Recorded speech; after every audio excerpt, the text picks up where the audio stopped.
முழுக்க முழுக்க வந்து ஒரு கிரிமினல் புத்தியை மண்டையில் வச்சுக்கிட்டு போகிற இடத்துலலாம் வந்து நம்ம முதன்மை ஆகிடணும், உழைக்கவும் கூடாது. எப்படி உழைக்கவும் கூடாது. இதை விட ஒரு கேவலம் ஏதாவது இருக்குமா சார்? சொந்த மைத்துனன் வந்து சொல்கிறான், இவன் வந்து அமைதிப்பட அமாவாசை மாதிரி, இவனை நாங்கள் விசாரிக்காமல் நாங்கள் பொண்ணு கொடுத்துட்டோம். இது அசிங்கம் இல்லையா? இது உனக்கு மட்டுமா அசிங்கம்? உன்னை பெற்றவங்களுக்கும் அசிங்கம் இல்லை? பொண்ணு கொடுத்த இடத்துல வந்து பார்த்தீங்கன்னா ஒரு ஜெண்டச்சோறு, நாங்கள் தான் அவனுக்கு வந்து சோத்தை போட்டோம், நாங்கள் தான் தொழில் ஏற்படுத்தி கொடுத்தோம், நாங்கள் தான் எல்லாமே வந்து அவனுக்கு பண்ணோம், அவன் எங்களுக்கே முதுகில் கொடுத்தனா, எங்கள் அப்பா மூலிக்கு கூட சண்டையை ஏற்படுத்தினா அப்படின்னு சொல்லி. இது வெக்கமா இல்லை உனக்கு? கவலையெல்லாம் என்னன்னு கேட்டிங்கன்னா, இங்கே போனவன் தான் அங்கே போனோம் அதெல்லாம் கிடையாது. அவனுக்கு கவலை என்னன்னு கேட்டிங்கன்னா, விஜய் வந்து கல்ட்டாக காட்டணும். நான் ஆதவர்ஜுனா இந்த மாதிரி பேசும்போது ஒரு 45 நிமிஷம் வந்து ஒரு கான்ட்ரவர்ஷனாக சர்ச்சையாக வந்து தடா உடா தடா உடான்னு இப்படி பேசும்போது என்னன்னு கேட்டால் அது விவாதப்படுறதாயிடுச்சு. விஜய் பேசுறது இருட்ட போயிடுச்சு. அமித்ஷாவுக்கு ஃபோன் போட்டுச்சு, அந்த 9 பேர் குடும்பத்தை வந்து கொஞ்சம் பனையருக்கு அனுப்பிடுங்க, நான் கொஞ்சம் ஆறுதல் சொல்லி அனுப்புகிறேன்.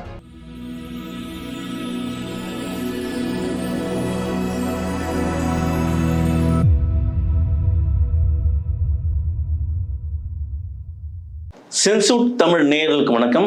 இன்றைய நேர்காணலில் நம்மோடு இணைந்திருக்கிறார் மூத்த ஊடகர் திரு சேக்வார் அவர்கள். சார் வணக்கம். வணக்கம் சார். வணக்கம் சார்.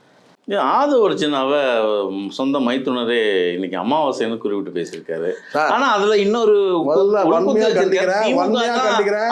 வன்மையா கண்டிக்கிறேன். நான் தான் முதல்ல அந்த பாஸ்கெட் பால் அசோசியேஷன் ஒலிம்பிக்ல இவன் எப்படி போஸ்டிங் வாங்கினான்றதை பேசும்போது நான் தான் அமைதிப்படை அமாவாசைன்னு சொன்னதே நான் தான் முதல்ல சொன்னதே. காப்பிரைட் வாங்கி வச்சுக்கிறேன். ஆமா. அதுக்கப்புறம் இப்போ வந்து ஒரு சார்லஸ் வந்து சொல்றாரு.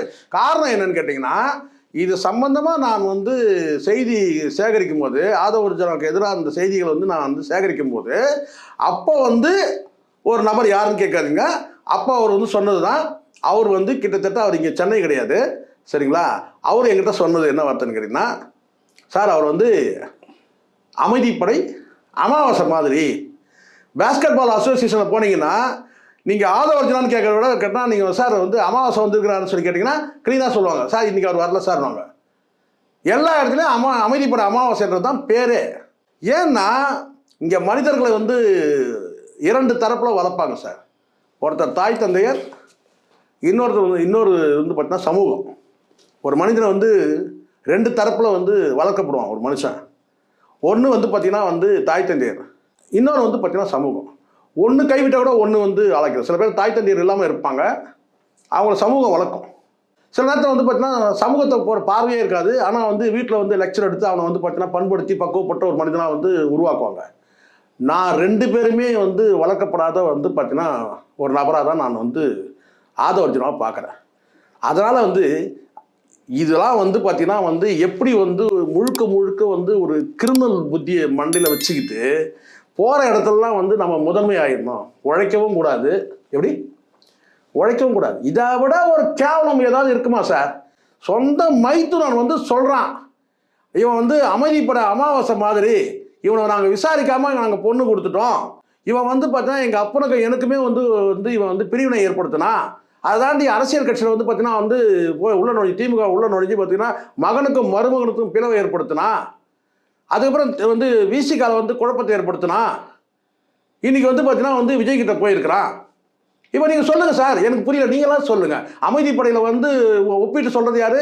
Charles Martin. அப்போ இந்த இடத்துல வந்து அமைதிப்படை அமாவாசைன்னு சொல்லி சொன்ன வந்து சொந்த மைத்துனரே சொல்லும்போது அப்போ ஜமீன் யார்? மார்ட்டின்.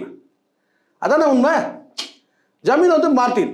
அப்போ இந்த இடத்துல வந்து நீங்கள் வந்து அடுத்த கேள்வி என்ன கேட்குறீங்கன்னா கஸ்தூரியான்னு கேட்குறீங்க, அதானே? அப்போ சத்யராஜ் வந்து அமைதிப்படையில் வந்து அமாவாசை வந்து அல்வா கொடுக்குறாரு சார், கஸ்தூரி. அந்த கஸ்தூரி யாருன்னு கேட்குறீங்க, அதானே? விஜய் தான் கஸ்தூரி. ஒரு நல்லா தெரிஞ்சு புசியானது வந்து மணிவண்ணன் நீங்க அது மணிவண்ணன் நீங்க சொன்னது கிட்டத்தட்ட எனக்கு இப்போதான் மைண்ட்ல வருது. நீங்க மணிவண்ணா கூட எடுத்துக்கலாம்.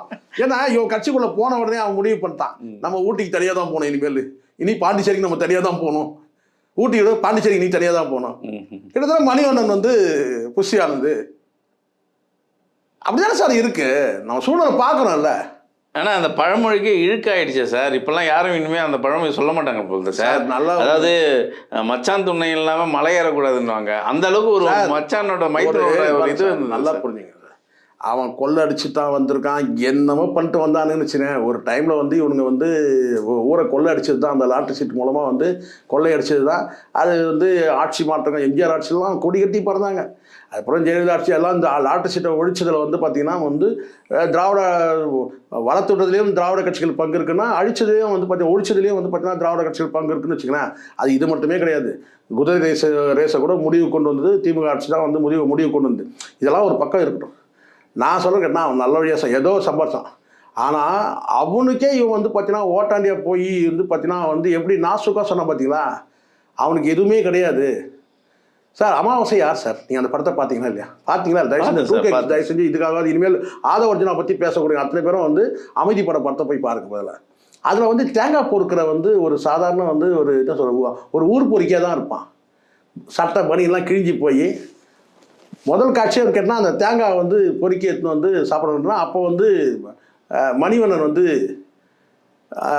அவங்ககிட்ட வந்து பேசும்போது முதல் வசனமே என்ன இருக்குன்னு கேட்டிங்கன்னா, நான் போன வாரம் கூட இதே மாதிரி வந்து ஒரு தேங்காய் வந்து பொறுக்கி சாப்பிடும்போது எனக்கு நாய்க்கு ரொம்ப சண்டையாக இருந்தது. நாய் கடிச்சிச்சான்னு கேட்பான். இல்லை நான் தான் நாயை கடிச்சிட்டேன்னு சொல்லி கடிச்சு போட்டேங்க அப்படின்னு சொல்லுவேன். அந்த மாதிரி வந்து கேட்டால் பின்புலமே இல்லாத ஒரு நபர் நீ வெக்கமா இல்லையா சார்? வெக்கமா இல்லையா சார்? உழைக்காமல் வந்து சாப்பிட்றது வந்து சாப்பிட்டு அதை யாராவது ஒருத்தர் சொல்லி காட்டும் போது இருக்கும்போது அந்த ஒரு வலி இருக்கும் பாருங்க, அது சாதாரண வலி கிடையாது. உன் சாப்பாடு வந்து பார்த்தீங்கன்னா நீ சாப்பிட்ற சாப்பாடு வந்து நான் போடுறதுடா.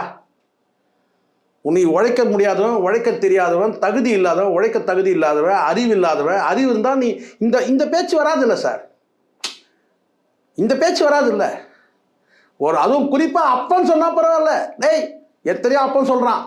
தண்டசோறு புள்ளக்காரனை சொல்லுவான், டே தண்டசோறு உனக்கு நான் சோத்தை போடுறேன்னா சொல்லுவான். அவன் பதிலுக்கு சொல்லுவான், யோ நீ என்னை பெத்தலை போடியா கூட சொல்லுவான். அது சரின்னு நான் சொல்லலை. ஆனால் ஒரு பெண் எடுத்த ஒரு இடத்துல வந்து பார்த்தீங்கன்னா வந்து இவன் வந்து ஒரு அமாவாசைன்னு சொல்கிறான். இதை விட பெரிய வார்த்தை ஏதாவது இருக்கா சார்? நீங்கள் சொல்லுங்கள் சார். அமாவாசை அவன் நேரடியாக கூட சொல்லியிருக்கலாம்.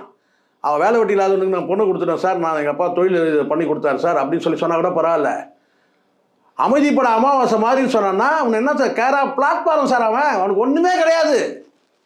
நாங்கள் தான் அவனுக்கு வந்து எல்லாமே ஏற்படுத்தி கொடுத்தோம். எவ்வளோ பெரிய வார்த்தை சார் இது? யாருக்கு சார் இந்த வார்த்தை வரும்? இப்போ புரியுதுங்களா? ஆனால் கூடவே இந்த வார்த்தை இந்த லட்சத்தில் நீ யாரோ டிஎன்ஏ பற்றி பேசுகிற. யாரை பற்றிய டிஎன்ஏ இது? நான் கேட்குறேன், ஆதவ அர்ஜுனா கேட்குறேன்டா. இதில் வந்து இன்னொருத்தர் டிஎன்ஏ பற்றி நீ பேசலாமா? இதெல்லாம் வந்து என்னென்னா ஒரு சிம்பத்தி கிரியேட் பண்ணுறேன். மைக்கை பிடிக்கும்போது கடந்த கால வாழ்க்கை, எங்கள் அம்மாவுடைய வாழ்க்கைன்னு இங்கே எல்லாருக்கு பின்னாடியும் வந்து ஒரு கண்ணீர் கதை இருக்கா இல்லையா? அதெல்லாம் இங்கே பேசக்கூடாது. எனக்கு பின்னாடி ஒரு பெரிய கண்ணீர் கதை இருக்குது. நான் இங்கே வந்து ஒப்பாரி வைக்க முடியுமா சார்? நீங்கள் சொல்லுங்கள்.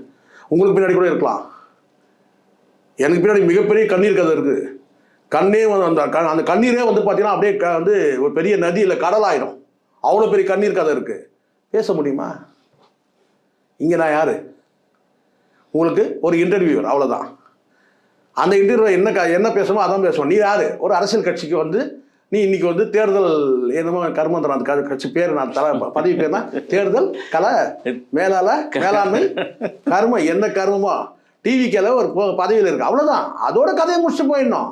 மேடை கிடக்கும் போதெல்லாம் வந்து நான் எங்கள் அம்மா வந்து இப்படி ஆகிட்டாங்க அதெல்லாம் சொல்லணும். நம்ம அதை கொச்சப்படுத்த விரும்பல.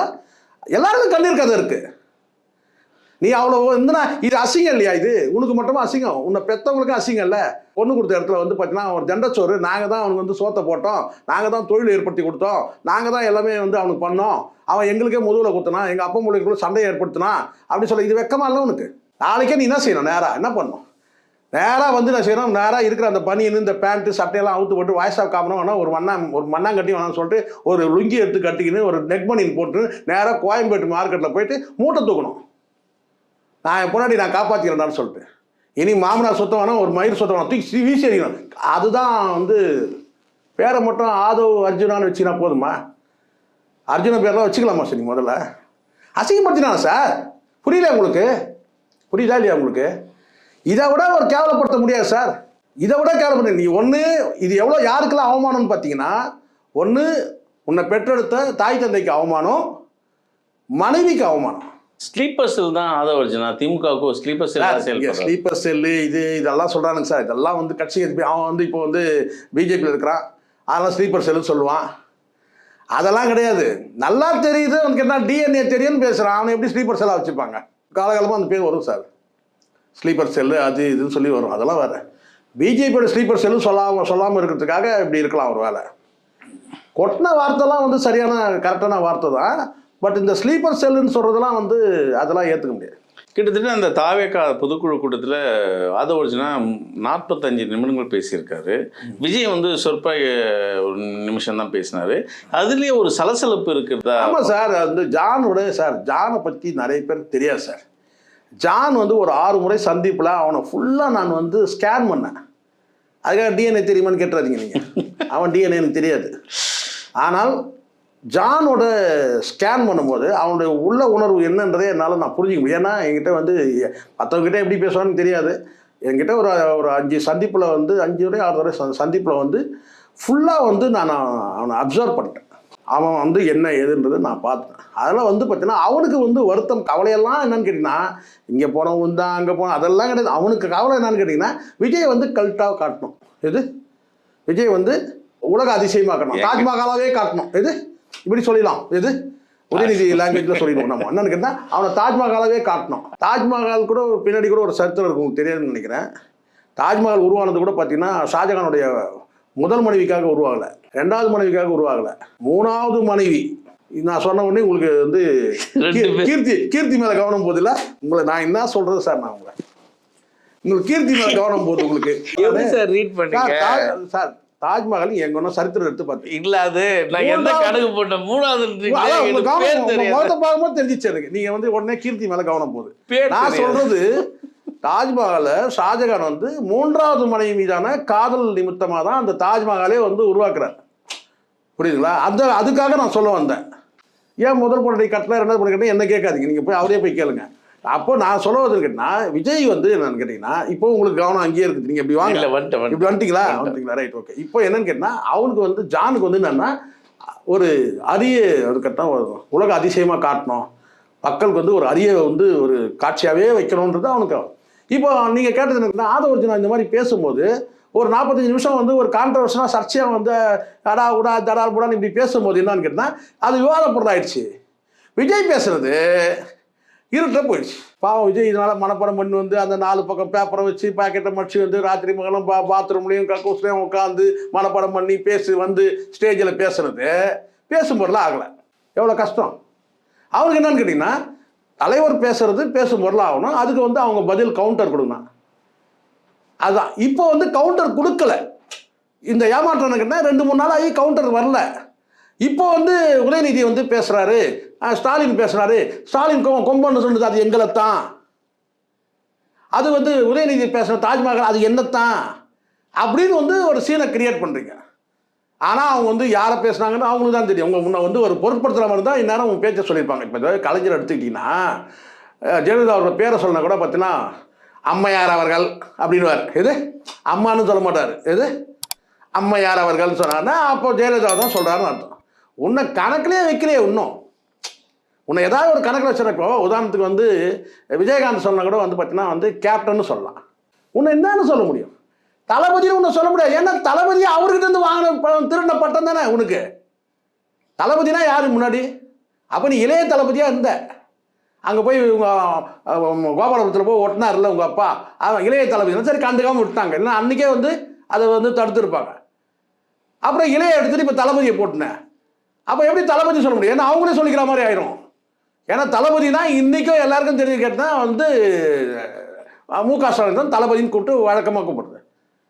இப்போ நீ திடீர்னு வந்துட்ட அந்த பட்டத்தை எப்படி உன்னை சொல்லுவாங்க? உன்னை ஒரு கணக்கிலே வைக்கவே இல்லை. உன்னை பெரிய நடிகன் லிஸ்ட்டில் வச்சுருக்காங்களா? அதுவும் கிடையாது.